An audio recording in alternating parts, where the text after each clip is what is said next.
Meus queridos, a paz do Senhor Jesus a todos, dando início ao terceiro trimestre de 2025. Essa revista tem como tema a Igreja em Jerusalém. Nós estaremos estudando hoje lição de número 1, a Igreja que nasceu no Pentecostes. Essa nossa lição está dividida em 3 tópicos principais, que são a natureza do Pentecostes bíblico. Segundo, o propósito do pentecostalismo bíblico. Terceiro, características do Pentecostes bíblico. Então, nosso texto óleo se encontra em Atos capítulo 2, versículo 4, que diz: E todos foram cheios do Espírito Santo e começaram a falar em outras línguas, conforme o Espírito Santo lhes concedia que falassem. A verdade prática diz que a igreja nasce no Pentecostes, capacitada pelo Espírito para cumprir a sua missão. A palavra-chave é Pentecostes. O primeiro tópico, a natureza do Pentecostes bíblico. Primeiro subtópico, de natureza divina. Então, Pentecostes bíblico, ele tem a natureza divina. Lucas, ele relata que Lucas foi o escritor de Atos dos Apóstolos, assim como o evangelho que leva o seu nome. Então, ele relata que por ocasião do derramamento do Espírito, no dia do Pentecostes, foi ouvido do céu, lá em Atos capítulo 2, versículos 2 e 3. E de repente, veio do céu um som, como de um vento veemente e impetuoso, e encheu toda a casa em que estavam assentados. Versículo 3. E foram vistas por eles línguas repartidas como que de fogo, as quais pousaram sobre cada um deles. Então, os estudiosos, eles explicam que esses sinais são manifestações teofânicas, ou seja, que Deus se revelou de maneira visível e também audível, assim como fez lá no Monte Sinai, quando ele entregou a lei para Moisés. Isso aqui está lá em Êxodo, capítulo 19, versículo 16. E aconteceu que, ao terceiro dia, ao amanhecer, houve trovões e relâmpagos sobre o monte, e uma espessa nuvem, e um sonido de trombeta muito forte, de maneira que estremeceu todo o povo que estava no arraial. Isso aqui foi lá no Sinai, tá, com Moisés, quando ele recebeu a lei das mãos do Senhor. Então Moisés, ele lembrou ao povo desse momento, dizendo assim, lá em Deuteronômio 4,36: Desde os céus te fez ouvir a sua voz, para te ensinar, e sobre a terra te mostrou o seu grande fogo, e ouvistes as suas palavras no meio do fogo. Aqui Moisés está falando ao povo a respeito de Deus. O segundo subtópico fala sobre um evento paralelo ao Sinai. Então, assim como no Sinai, onde a presença de Deus ela se tornou real, o Pentecostes também marcou o encontro do Espírito de Deus com a igreja.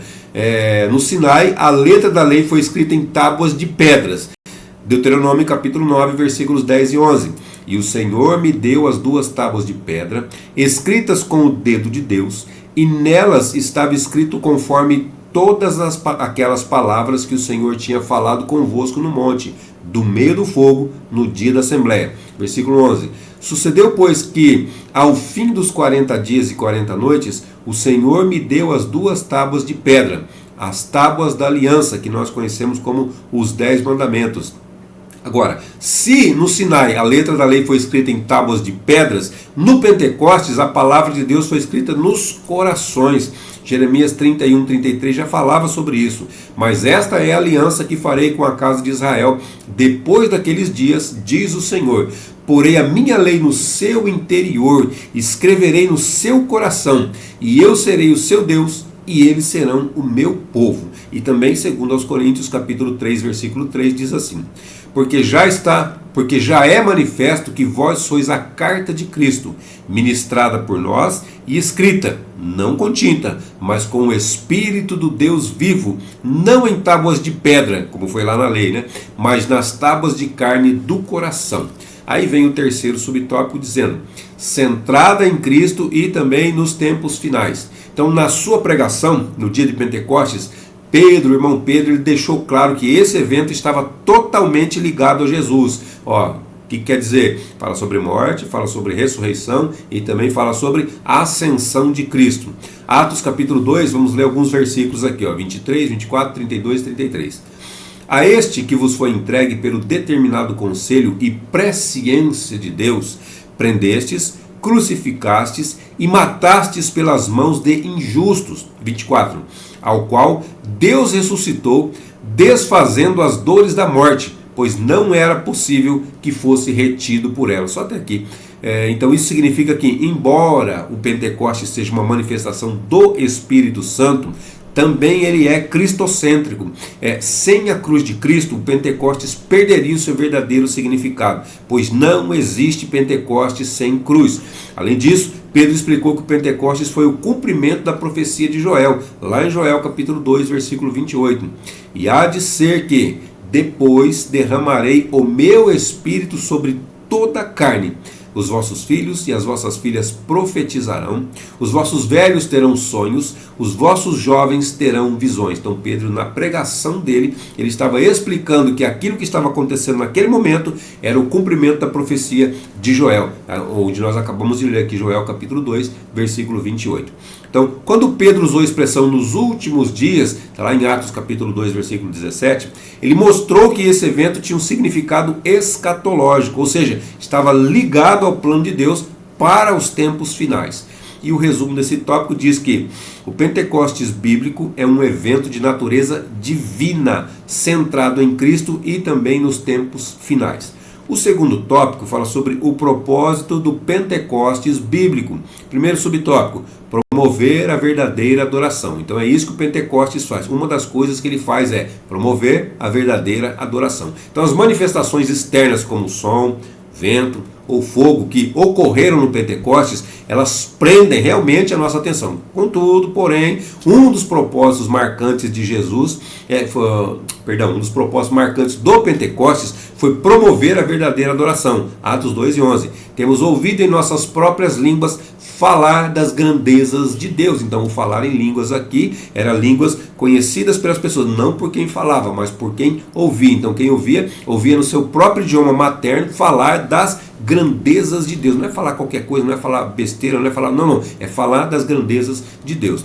Então, o Pentecostes que não adora, Pentecostes que não tem adoração, não é bíblico. Então, de fato, quando gentios experimentam Pentecostes, eles também magnificavam a Deus, conforme você vai ler lá em Atos capítulo 10, versículo 46. Então o fogo pentecostal, ele promove o verdadeiro louvor, a verdadeira adoração a Deus.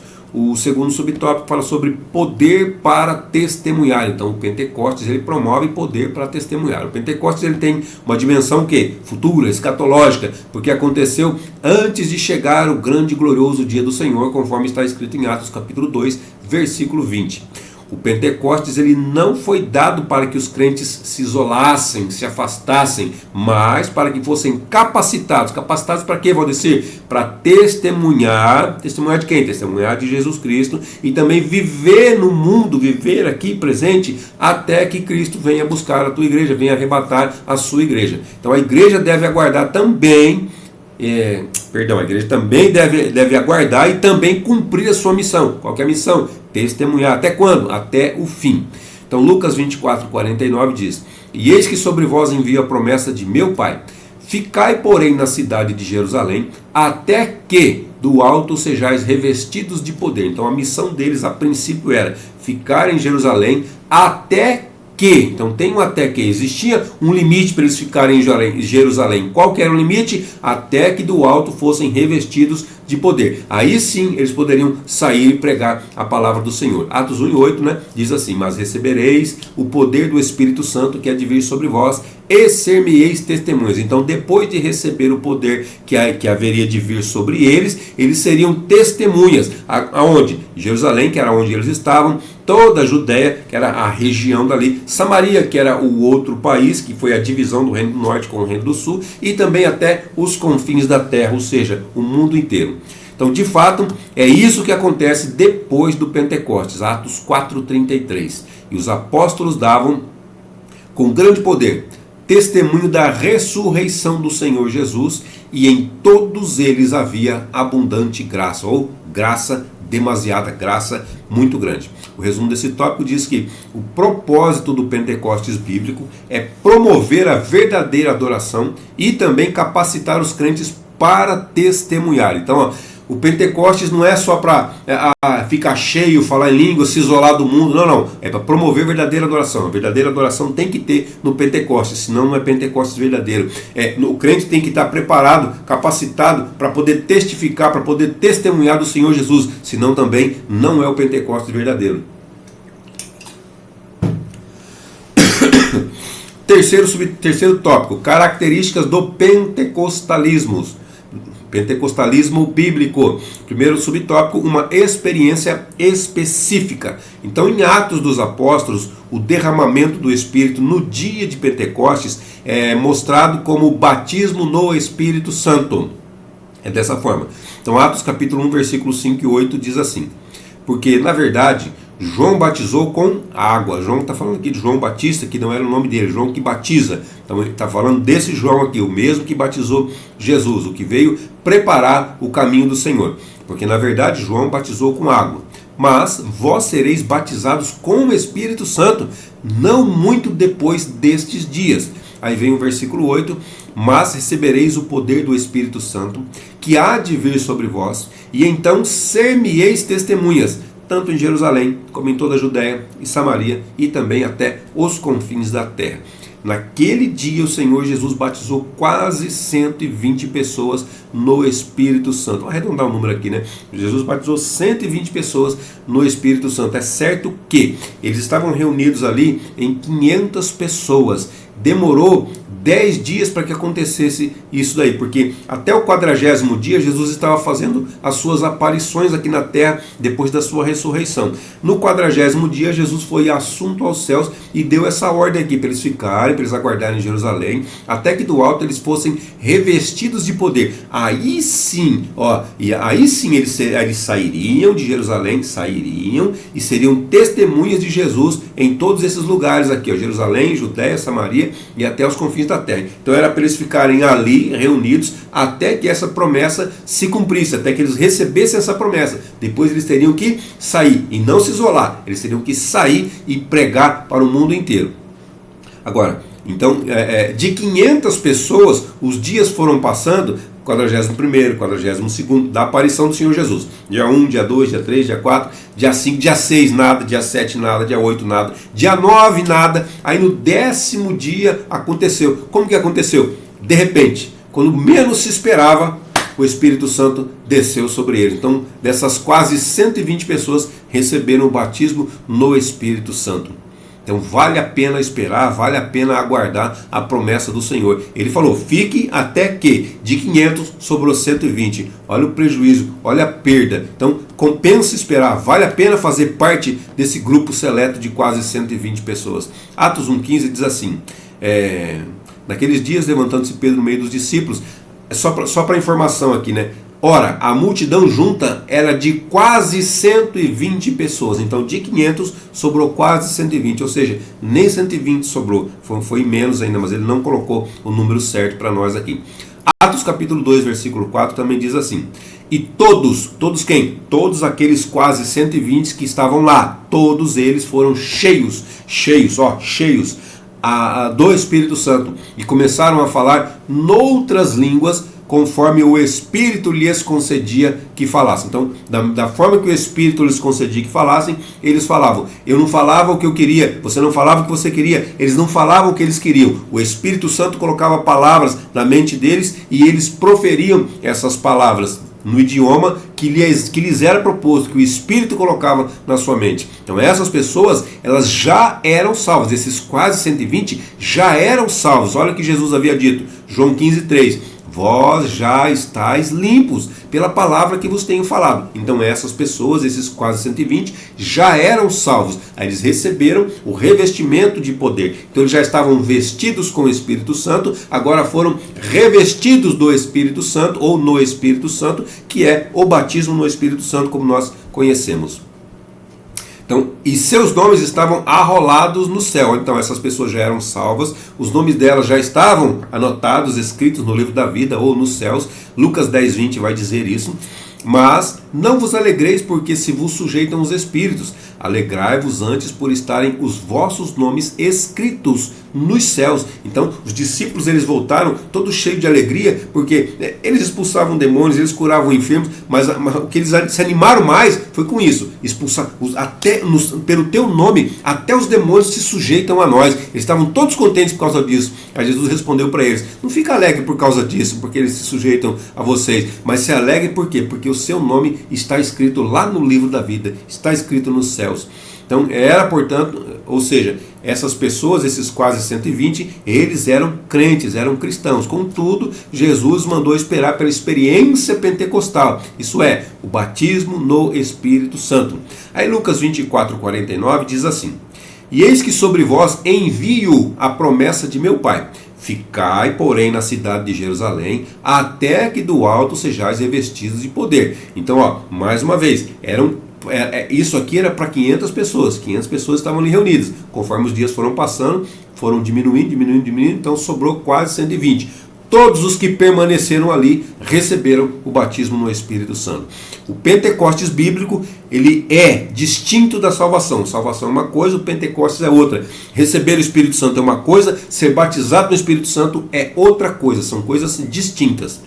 Segundo subtópico, uma experiência definida e contínua.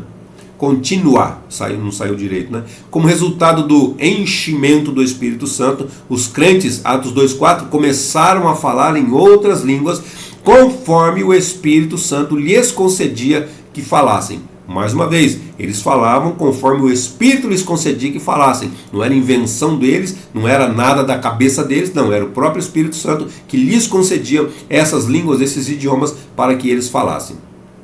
Então a Escritura ela é clara em mostrar que a evidência inicial do batismo pentecostal foi os crentes o quê? Falarem em outras línguas, nesse caso em outros idiomas. Então falar em línguas deixou os crentes judeus convencidos de que os gentios haviam recebido o batismo no Espírito Santo.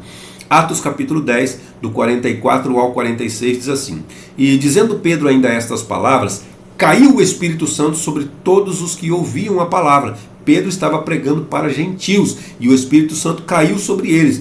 E os fiéis que eram, versículo 45, e os fiéis que eram da circuncisão, todos quantos tinham vindo com Pedro, maravilharam-se de que o dom do Espírito Santo se derramasse também sobre os gentios. Ficaram maravilhados. Achei que era só para nós. Não, não é só não. Deus não faz acepção de pessoas. Não é só para os judeus, é também para os gentios. Não é só para aquela época, é também para você e para mim. Versículo 46, porque os ouviam falar línguas e também magnificar a Deus. Então não é para eu ficar guardado comigo, não, é para eu falar línguas, sim, mas é para eu glorificar, magnificar, adorar o nome do Senhor. O terceiro subtópico fala sobre as línguas e o amor. Então a evidência física ou o sinal no batismo do Espírito Santo foi o falar em outras línguas. Não foi uma grande alegria, não foi um amor afetuoso. Paulo, por exemplo, ele diz que o amor de Deus está derramado em nosso coração pelo Espírito Santo que nos foi dado. Isso aqui está lá em Romanos 5, capítulo 5, versículo 5. Agora, Paulo escreveu para uma igreja e o amor aqui aparece não como uma evidência do enchimento, mas de crescimento e maturidade em Cristo. A pessoa que está madura em Cristo. É dessa forma que ele está falando e não está falando do batismo no Espírito Santo nesse caso específico aqui.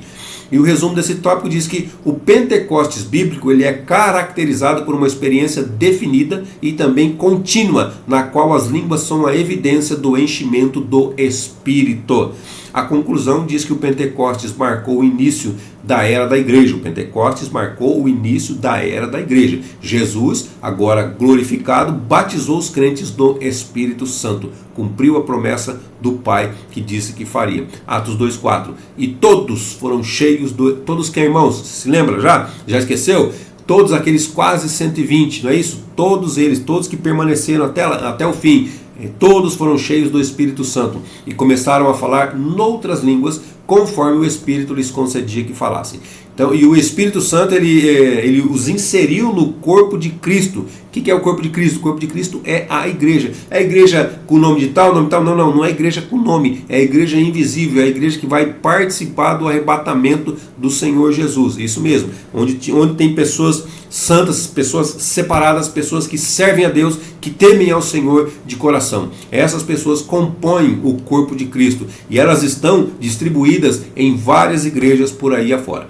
1 Coríntios capítulo 12, versículo 13 diz assim: pois todos nós fomos batizados em um Espírito, formando um corpo, quer judeus, quer gregos, quer servos, quer livres, e todos temos bebido de um Espírito. Que Espírito? É o Espírito de Deus, é o Espírito Santo de Deus. Então o nascimento da igreja começou onde? No Pentecostes. É claro que a igreja deu-se início quando Jesus foi furado o seu lado e saiu sangue e saiu água, ali nascia a igreja. Mas aqui foi chancelado, aqui foi cumprida a promessa do Pai. Então esse evento é essencial porque ele mostrou que Deus ele deseja uma igreja capacitada para quê? Para cumprir sua missão. Qual que é a missão? Pregar o evangelho ao mundo, tanto por palavras como por atitudes, como por ações, como por testemunho pessoal de vida. Então essa missão, ela só pode ser realizada com êxito pelo poder do Espírito Santo na minha e na sua vida. Amém, queridos? Deus abençoe sua vida, sua saúde, seu ministério,